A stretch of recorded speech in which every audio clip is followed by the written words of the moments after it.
Chris here. Today I want to talk about air conditioning maintenance. As we go into the summer months, things start to get hot.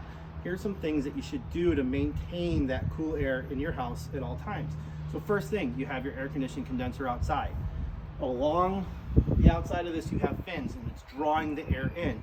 When it draws that air in, it's going to draw everything in the air. So dust, different things. You want to make sure you're cleaning this. Clean it every couple months, but you want to start in the spring. Take a garden hose and you're just going to spray down on the fins. It's not going to hurt anything. It's going to get all that gunk off. Secondly, if you have a whole house humidifier, make sure you're turning it off. Don't need it. You're going to have moisture in the air now as we go into the summer months. Thirdly, change your furnace filter. Again, monthly. Change it monthly. Use the cheap ones.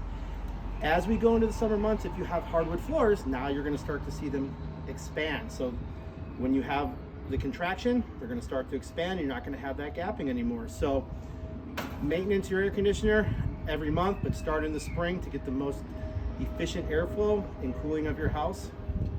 Thanks. Have a good day.